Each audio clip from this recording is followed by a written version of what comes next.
Here are some ways to find time as a freelancer. I've been lucky enough to take regular vacations throughout my 5-year freelance career. From family trips to long weekends, time off to travel and visit the people I love has always been a priority. Of course, actually unplugging from my work while I'm on vacation is another story. Case in point, I'm currently writing this while on a plane flying to visit my in-laws. We can get into whether a working vacation meets the definition of vacation at all another time. But it's hard to fully unplug and unwind as a freelance business owner. There always seem to be emails to answer, clients to manage, and marketing to do, not to mention deadlines to meet, all driven by that nagging fear that if I slow down, I'll lose work or clients. And what if I never get another assignment again? What if I lose my momentum? What if my clients hate me for leaving them for a week or two? What if? It might sound dramatic, but it's easy to spiral and let fear drive the decision-making process when running a business. After all, this is my livelihood, and I don't have the luxury of built-in PTO or a salary job that I can trust will be ready for me when I return. I'm a one-woman show. Time off often means money left on the table and day-to-day business admin piling up, and that makes it difficult to find time off. But taking breaks isn't just a luxury or a nice-to-have. Not as an employee and definitely not as a freelancer. This year, I learned that the hard way. This year, I focused on growing my business from a part-time pursuit to a full-time career. While it's been a rewarding year, I quickly found myself working non-stop, sometimes over 50 hours a week. And when I took to family vacations over the summer, I ended up dedicating entire days to work instead of relaxing and being with the people I love. As much as I loved the direction my business was going, my health and well-being were strained. I had trouble sleeping, made all the more difficult by my sporadic schedule, often writing late into the night to stay ahead of deadlines. I was stressed all the time. I had little time to exercise. And I wasn't eating well, resorting to takeout and freezer dinners far too often because I didn't have the time or energy to make a home-cooked meal. I knew something had to give. And I quickly realized I needed to take a real vacation. But knowing what to do and actually doing it are two different things. While I knew I needed a break, taking one would require changing my approach. When your livelihood depends on you working and maintaining a business, it can feel dangerous to step away. And this is true whether you have a busy client workload or are hustling to fill your calendar. On the one hand, if you have a growing business, stepping away might mean dropping the ball.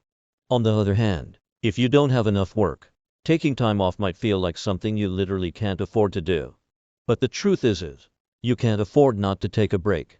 Taking time off as a freelancer is possible. It just requires strategic planning. Here's what's worked for me. One of the most important steps to building vacation into your schedule is to prioritize it ahead of time. Block out time that you'll dedicate to a vacation, and put it on the calendar so you can plan around it when scheduling client work. Putting it on the calendar ensures you've accounted for that time. You won't overbook yourself and you can notify your clients in advance, so they're prepared to.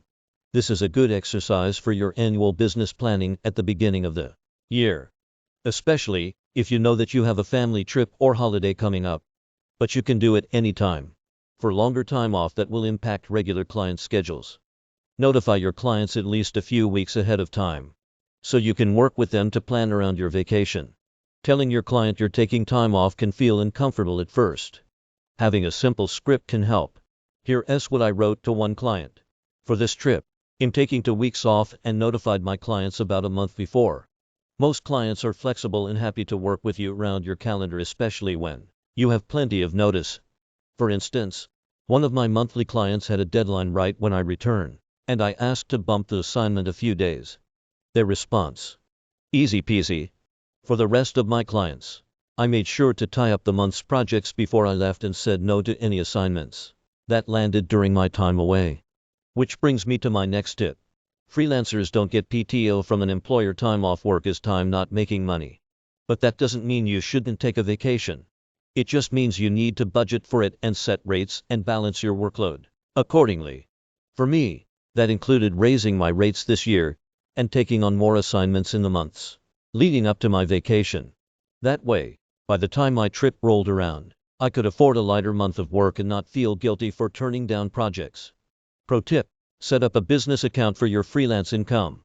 Then schedule automatic payments every 2 weeks to your personal account, so you have a regular paycheck coming in.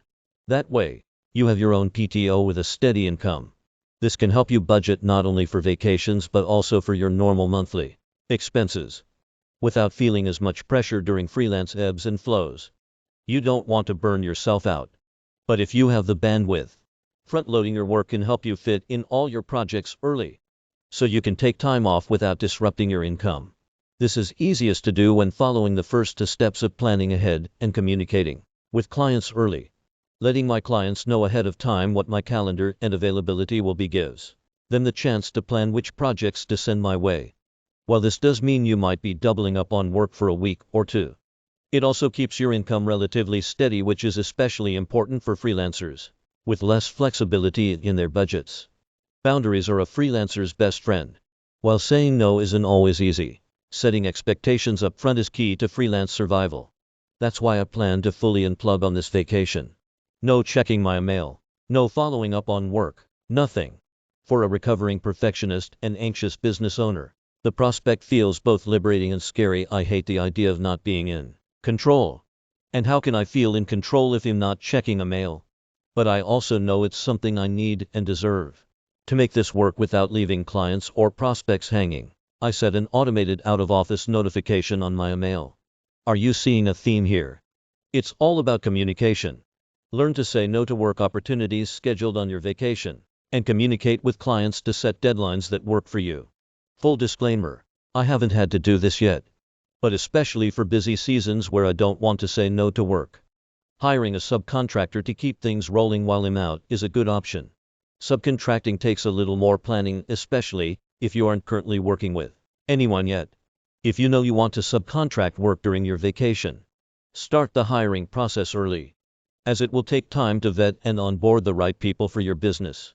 As I continue to build up my business, I expect to work at least occasionally with subcontractors throughout the year.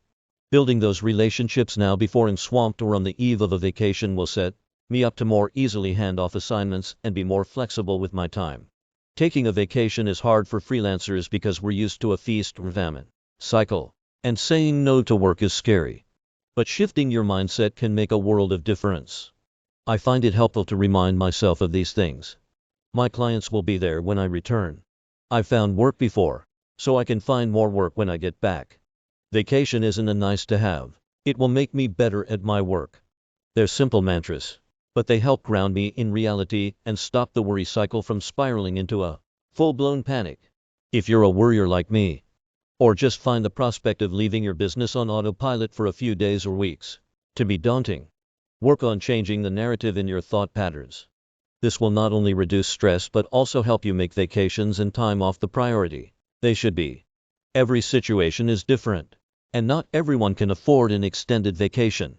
If you can't take a full week off, start small with a few days or a long weekend to recharge. You don't even have to go anywhere either. Staycation can be as relaxing and rejuvenating as a trip to the beach.